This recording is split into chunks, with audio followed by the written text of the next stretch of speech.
Okay, so I didn't have any time. So when Thomas asked me that if I will give any talk, so I first told him no. And then I was in Mexico City, something worked out. And then I said that, okay, so what we are doing right now, I can give a little bit of talk on that, what is going on. And it's a set of problems. So basically the idea is that the problem of foraging and resource optimization. So what people do there is they start with a single walk, a random walk. So it's basically a walker problem. If you ever start with a single random walk in a two-dimensional space, then there are several questions which is well known, like what is the surviving probability of a site, what is the surviving probability of the walker if there is an absorbing trap, and what is the surviving probability of that single walker if your absorbing trap do not have a trapping probability 1 but less than 1. What will be in that conditions, what will be the probability to come back to the origin, and all these things are known. Now this from the pure random walk problem which have been introduced at some point in 2011 from this, keeping these scenarios in mind, that what all these probabilities will be if you have a resetting random walk. That means the random walk come back to its origin or to the place of the first passage or some random space with some probability q. Within this random walks modeling for foraging, they also consider costs about leaving parcel. There are models of cost involved also. I guess. Yes. Staying. Yes. And competing. Yes. They are involving not much. Okay. Cost model have been mostly ad hoc. That's the reason I do not really like it. Why it's ad hoc? Because they say that if two group of predator and prey, they try to forage together. Okay, together means being competitive. Then what will, or two same group of same animals, they are fighting for one specific resources, and then they collide, and then what will be their cost factor, and that's put by hand. Okay, so most of the models I know they put by hand, so it's not really stochastic. So yeah, at this moment, we are not talking about that because it's not very realistic if it's not stochastic and you put by hand. Anyway, so what have been done in recent time, that's exactly what I am going to do is, okay, so what we are studying, after that people started studying from 2015-16, that how these scenarios will change if you have multiple walkers. So the idea is that you have multiple walkers, they model the animals, and then you have randomly distributed trapping sites, which are basically your resources. So it looked like this. So look like exactly this. Okay. So you have, that's exactly what you are trying to emulate, is that, it's not working. Okay. So basically you have animals, you treat them like walkers, and there are many animals. And then you have resource sites, which you treat as a trap. And now the resource size, different resource size can have different amount of resources. So this site have a more resource, this site have less resource. And now you define, we are working on a two-dimensional plane. The previous paper have been done for one-dimensional and two-dimensional both. Now, once the walkers in two dimensions, they are doing a walk, and that walk have a very specific strategy. That's not pure random walk. And then if that's exactly the environment, first let me talk about the environment. If in the environment we are taking a 2D lattice, okay, so each trap that have a trapping probability gamma I, and that gamma I is distributed from 0 to gamma max. Okay, so because different sites that can have different resources. So the idea is that once animal go there, it will stay there unless and until it exhaust all the resources. So if an bird go to a specific tree, it have 3 fruits, that bird will eat all the, unless and until it eat all the 3 fruits, it will not leave. And once it exhausts all the resource, it will go away. So your trapping probability, so now different sites have different amount of resources. So your trapping probability for the target site, gamma I, that randomly distributed between 0 to gamma max. And the gamma max is 0.9, which have been taken before. So when a walker reaches a trap, it stays there with probability gamma I and moves with probability 1 minus gamma I. So that's the whole thing. Now, you can think the lattice, it has two different kind of boundary conditions we have taken. One is a reflecting boundary condition, another is a open boundary conditions. Why so? Now, reflecting boundary condition is like the sanctuaries, where you have the resources, you have the animals, and then you have a hard boundary.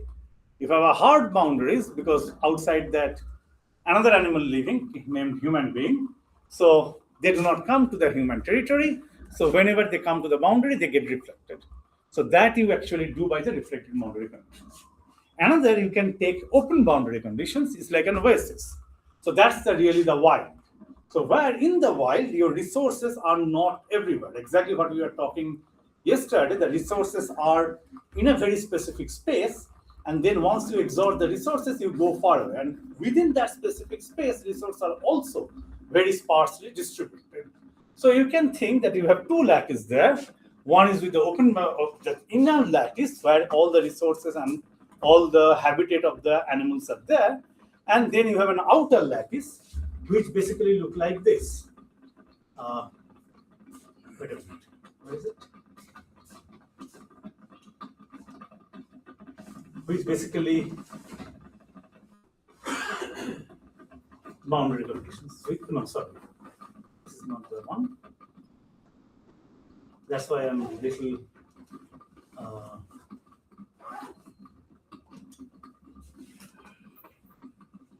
yes. I'm sorry for the picture. So for your, this is your outer lattice, where but all the resources or the traps are inside, and your initial positions of the walkers are also inside.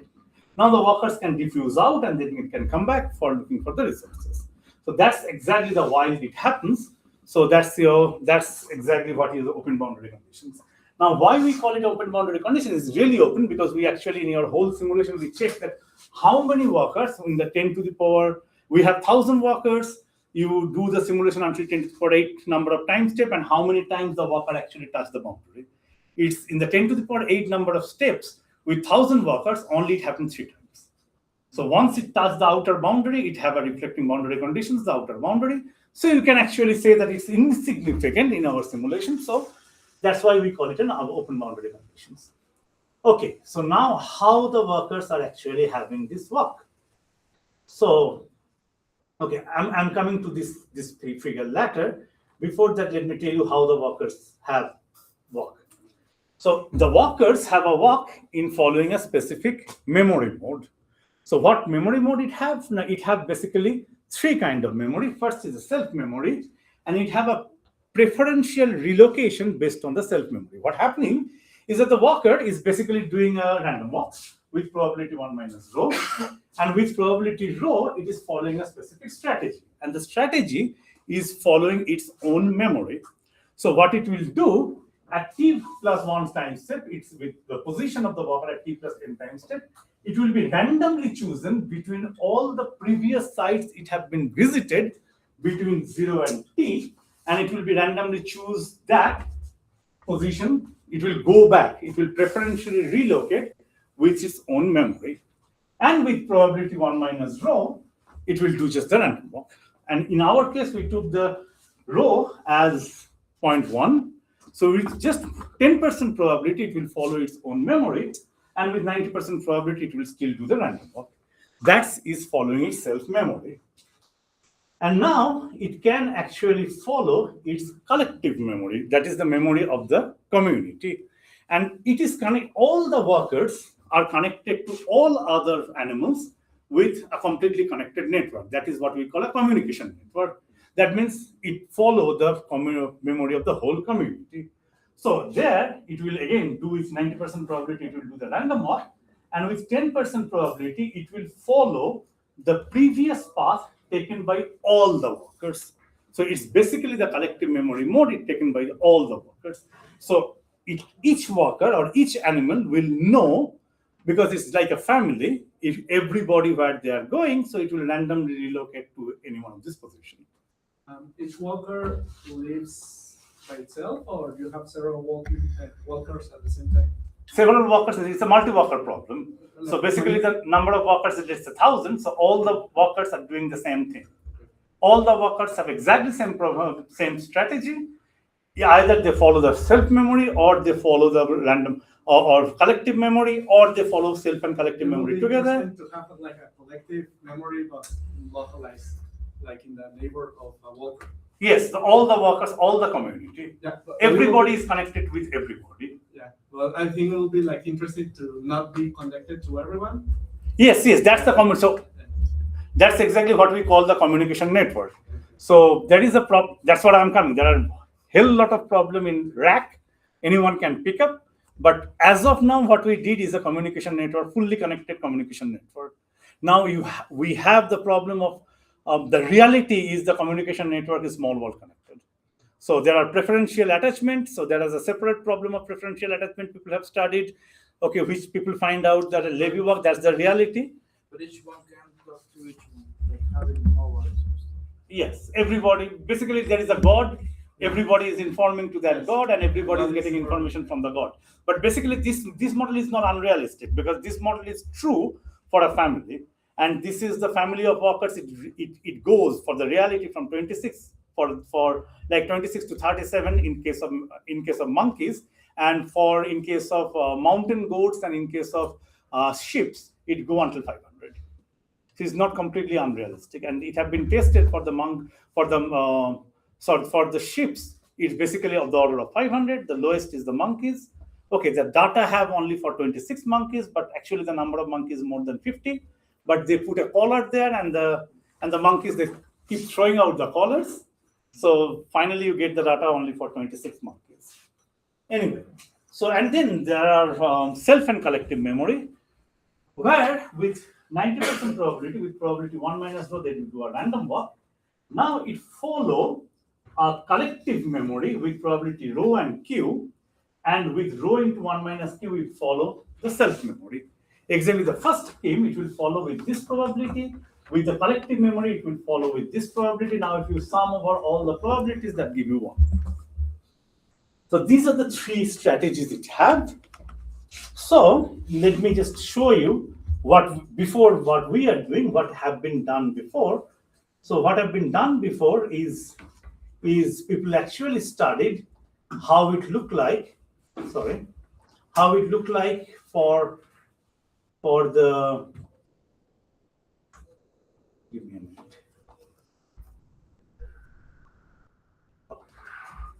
For the previous cases.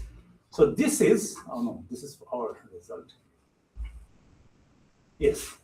So what people actually, this is the previously published one. So they rank the trapping probabilities of all the sites and all these 3 memory modes, which is the self memory, pure random walk, collective memory, and self and collective memory.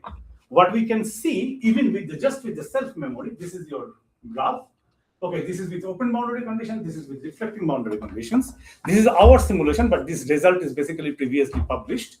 Is that if you look at the trapping probabilities, you will see with the self and collective or self memory or whatever the memory mode you take, the lower ones, the lower trapping probabilities, this is ranked one, they get really very little amount of walker. And then mostly the walker, with that, they go to the self memory to the higher trapping sites. Now, if you look, zoom this part, you will see that this trapping sites, you will see that these red colors, okay, the blue colors, they will get a little bit of 1, and then the collective self memory only, they will get the more number of walkers here. If you have the collective memory mode, then you will see that mostly the walkers go there with the highest trapping probabilities. Okay, and this is true for both self and open and reflecting boundary conditions. And then for the self and collective memory, then you will get a less number than the collective memory, but still mostly the walkers go which have the highest trapping sites. So what actually happens, this is the published one of 2016 of 3 authors, basically, 3 authors. No, 2 authors, I forgot. The main, the Main paper is of the Dennis Boyer of UNAM and his PhD student. Okay, so basically what happens, what they have noticed, that the trapping sites that do not get the lower trapping sites, or the sites which have the lower resources, they do not get much of anything. So with long time, the most of the animals, they go to the higher trapping sites. It makes sense because by the preferential relocation, once you detect the maximum trapping site and you stay there for a very long time, and then once you relocate, you keep coming back. Once and everybody is sharing the same memory, so all the walkers, they keep coming back to the higher trapping sites. So that with time, that trapping site get the more walkers.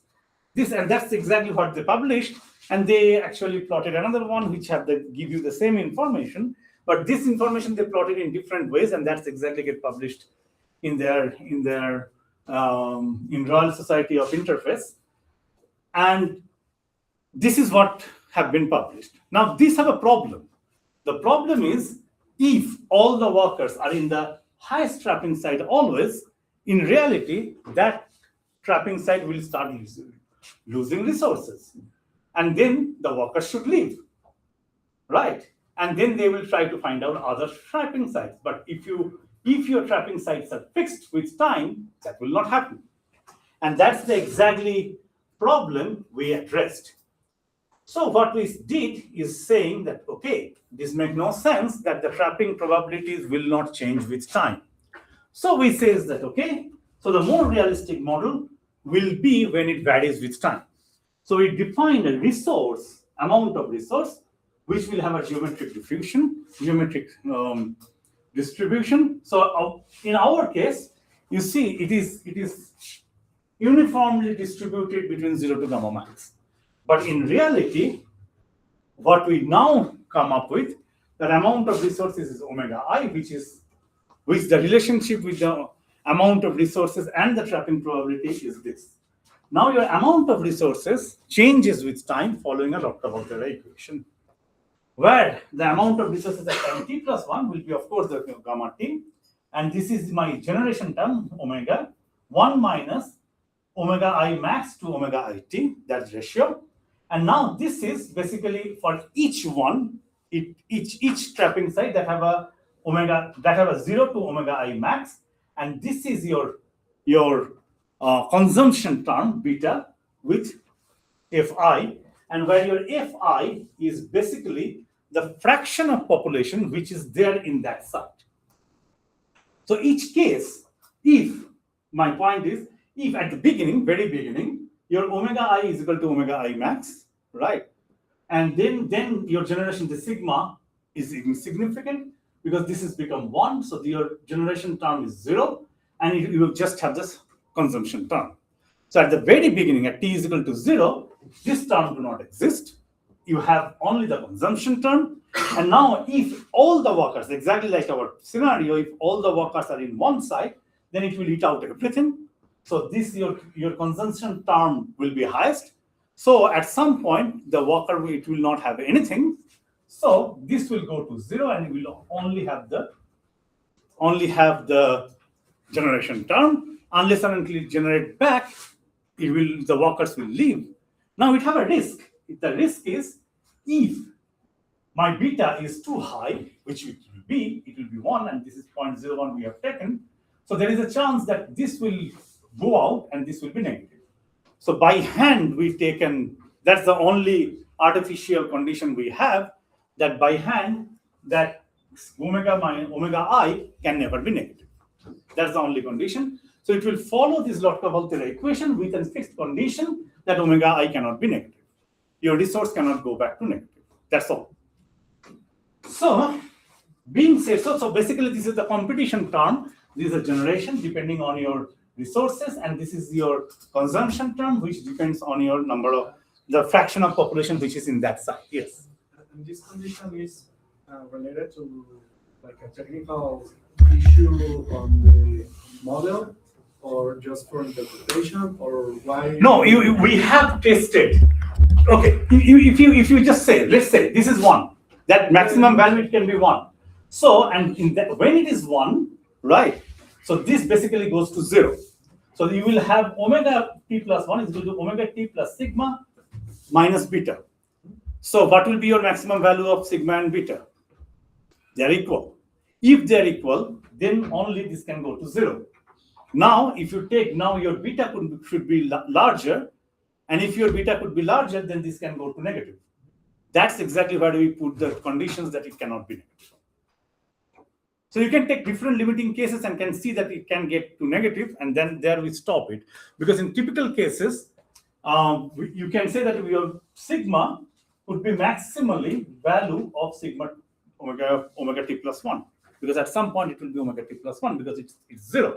Because if it is 0, this is 0, this is 0, and then if it's already eaten out, so this term is out. So at some point your omega t plus 1 will be just sigma. That's your limiting case.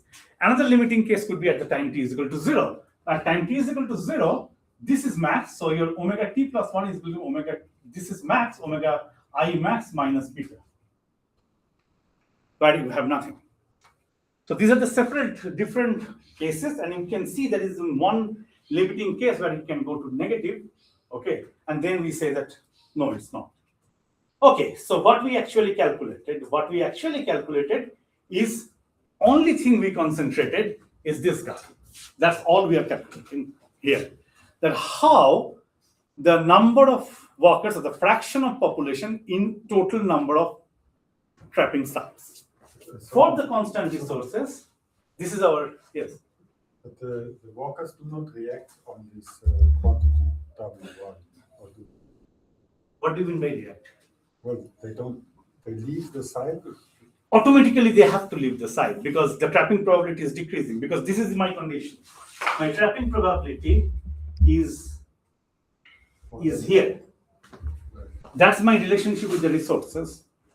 Well, it should be gamma as a function of W. Gamma is a function of W, right?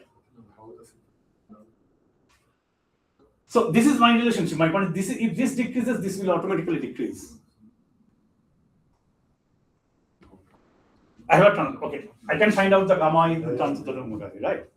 So this is my condition. So we go from uniform distribution. My resources, if this is initially uniformly distributed, my okay, I can show you the graph maybe. No, it's okay. Just I wasn't aware. I thought that this would be the initial condition. No, It's all time. all time. It's all time. This relationship equation 1 is for all time. So initially it's distributed following this gamma 0 to 0.9, uniformly distributed, and hence your geometric distributed resources is geometrically distributed, but this relationship holds for all time. So if my omega start decreasing, my gamma will start also decreasing. So the worker will automatically should leave, and then it will regenerate, and the worker should automatically come back. That's it. So you can expect that there is an oscillatory behavior, but we really do not see it. Okay, we will explain that why. Anyway, so if we have a constant resources, that's exactly the results we get, and that's the interesting part, the critical dynamics or the power law scale-free dynamics we see, that for each case, initially, if we have a self-memory, collective memory, or self and collective memory, for each case at the beginning, it grows. The fraction of population grows in a power law. Okay, which is scale-free and critical and all these things. Now, the power law exponent is very different for different strategies. It grows in a faster way. Okay, this is for the open boundary condition. This is for the, okay, let's just concentrate on the open boundary condition. Let's say. So you see, depending on the memory, if you have a collective memory, it increases fastest. If you have a self and collective memory, it's slower. If you just have a self memory, it's even slower. Okay, so the reinforcement is maximum if everybody is talking to everybody, and you don't depend on you just depend on your family or your collective experiences. If you just depend on your collective experiences and you don't just show any self-independence, like you just put your whole thinking on the experience of the community, you gain maximally. Now, the gain is actually faster, even faster, if you have a reflecting boundary condition. So you are in a sanctuary, so you are happiest or you are the fastest growth you can see to find out your resources if you're in a sanctuary than in the wild. That we can see, and that's also the reality. People have measured the animals. So one of the indicative, okay, that have been carefully measured, but one of the indicative thing you can see that the animals are fatter in the sanctuary than in the wild. In the wild, they are thinner, and the sanctuary, they are fatter because they find out the resources faster. And if you are really depends on your community faster, more community, then you will grow faster. And that's still it's an artificial scenario because it's the resources do not change with time. So it is like for growing population, it's good to be in a hive, right? Yes. Yes. Than oasis. Yeah. Yes, they're between than oasis. And you should really depend on your collective friendship than showing your independence. And more you show your independence, slower you become. Okay. So that's this result is new. This is not published. So I'm actually showing you the 0th or the negative draft of the paper we are writing. So these have not been checked before. Now, so we put all the results together for the previous model, okay, for our measurement. Now this is our model where we actually show and whenever we come to the point of the variable resources, following where your resource change following the Volta equation, we didn't consider the collective memory, the self memory at all, because we know that collective memory is the most efficient, self and connected memory is little less efficient than that. So we actually consider the self and collective memory and the collective memory only. And once you choose the self and collective, then how much independence it will show, it's basically 50% that we have taken. Your parameter Q is 0.5. So with 50% probability, you go for the community, and with 50% probability, you listen to yourself. So this is the self and collective memory result, and this is purely collective memory where your resource changes with time. And we saw that this is at the beginning, it follows exactly the same way like your constant resources, and then it follows in a different power law. If you have a constant resources, this is, and now if you compare the constant resources with the variable resources where you have it, then you will see the initial power law is almost similar, very close. I will say 0.25 and 0.235. You can say that it's not very different. But at the late time, it basically grows in a logarithmic than a power law. So you actually, for the constant resources, you have one power law to another power law, because here your memory reinforcement start really working. At the beginning, we actually have a 90% of the random walk. You're still finding out the resources.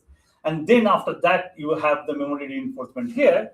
But here, for the memory reinforcement, you actually have a logarithmic decay because your resource start already decaying because of that. And for the self and collective memory, you will see that it's lower, and your variable resources you have little faster, and then you have a logarithmic one. Okay, now if you look at the resources, how the resources behave, that's here. So this is average resources. Average resources that remain constant at the beginning because the enough number of workers didn't find out the resource points. As soon as it find out, at the beginning, if you see, it have a power law growth. So this function is not actually exponential. This function is a constant minus a power law. So it's not exponential. It do not fit to the exponential. And then at the late, it goes in a power law decay. And this goes in a logarithmic decay. So this is true not only in average, but also for all individual resource size. So the resources remain constant at the beginning, then it decays in a power law, and then it goes in a logarithmic. This is a log-log scale. Those are log-log scale, but you see look like a power law because it's a exponential decay. It's basically constant minus a power law. So your functional form is basically this. At the beginning, around first 100 time step, it remained almost constant. Then it decay from the 100 time step to 1000 time step. It decay in a constant minus a power law, and then it decay in a logarithmic fashion. So this is if your resources changes with time following the Volta equation. And now, okay, of course not. So Now this is how the fraction of population grows with time. Is for each resource sites, it goes in the same way. So it's not just the average behavior what I have shown in two figures before. So this result and this result is exactly the same results. Only difference is the first result is on an average, and this is for each trapping site, each target site. So the nature of the dynamics for each target site is exactly same as of that of the dynamic, that of the average one. So it says you that the nature of the dynamics is robust, and the average result is not just the average of some different kind of results. It's not the average of some mumbo jumbo thing. It's basically the nature of the dynamics. So it grows in a power law and then it's a logarithmic case. So the resource is artificial? I mean, it's placed by people? Or how do you explain the behavior of resource? So we will say that if it's a reflecting boundary condition, then you want a sanctuary, then it's placed by the resources that where you go in a truck and throw randomly all the food you don't without caring about it, or you just grow it there, or in wild it just grow up because it's more natural. Because I will say it's natural the way the modeling is considered. Why? No, I mean because the feature looks like there's competition Between the generation of the resources and the consumption of the resources, and that's why I will say it's natural. Because if you have a trapping site, and if you artificially put it, you will not put it exactly in the same place in general. Yeah, no, my mind. You can do that, but I mean, this exponential decay after the constant looks like no, it's not an exponential. Well, that's exactly what I'm saying. well, this big slab you have there. Yes. I mean, sounds like they are really taking out everything, but suddenly they stop taking out everything. Yes, exactly. What? If you look at here, okay, let's see it carefully. This is your highest trapping site, and this is your sixth trapping site. If you look at the highest trapping site, it remains sometimes the constant, and then it will decay very fast. But if you look at the sixth trapping site, it remains constant for some longer time, and then the decay is slower. Because most of the animals, they go to the site by the collective memory where you have more resources. So it decays faster. Now, if you go to the lower trapping sites, the decay starts getting slower and slower, but the nature of the dynamics, the functional form do not change. But your exponent values everything, you see the changes depending on how much trapping sites it has. And so if you look at the very lower, and I actually wanted to remove this, and Danny says, no, please keep it. Because if you see the lower trapping site, this is first highest. Here you have 3 actually. So 1, 2, 3, 4, 5, 6, 7, 8, 9. If you come to the 9th trapping site, and total number of trapping sites we have 20. So you see that it remains constant a very long time, and then the decay is quite slower. Okay, and then it almost become constant instead of a logarithmic. And then if you go to the lowest one, it becomes actually constant. Yes. Each trapping site is defined by gamma, right? Initially, yes. All the time, yes. But initially they are randomly distributed, but then it changes with gamma. Just to understand, each trapping site across the time, gamma is changing? Yes, that's exactly what the equation 1. The gamma is changing following exactly following equation 1 for all time. For all time, it's changing with time. But each omega have a cap, because 0 to omega max initially distributed, and that initial distribution is a cap. So each trapping site, each target site, they cannot grow resources beyond its initial distribution. So that's all the results is about.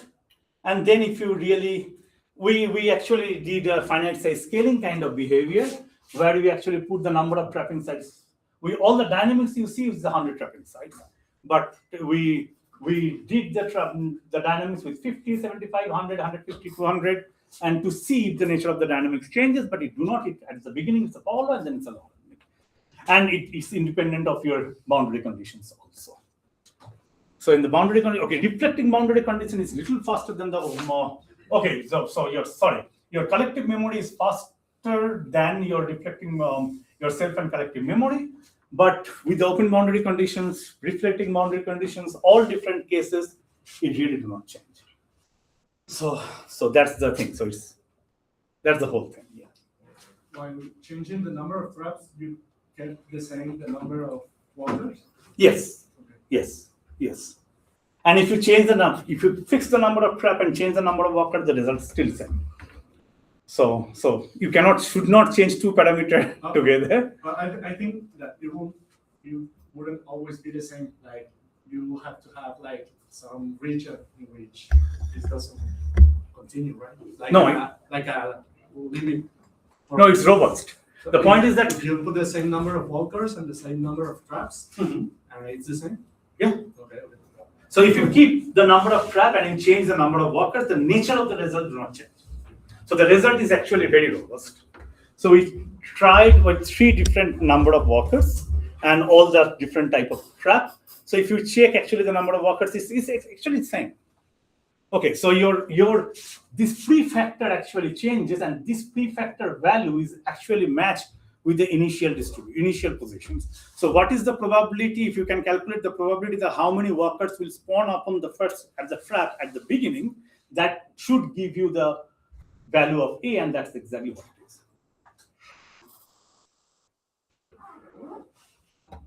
At t is equal to 0, of course. So yes, that's all. Thank you very much.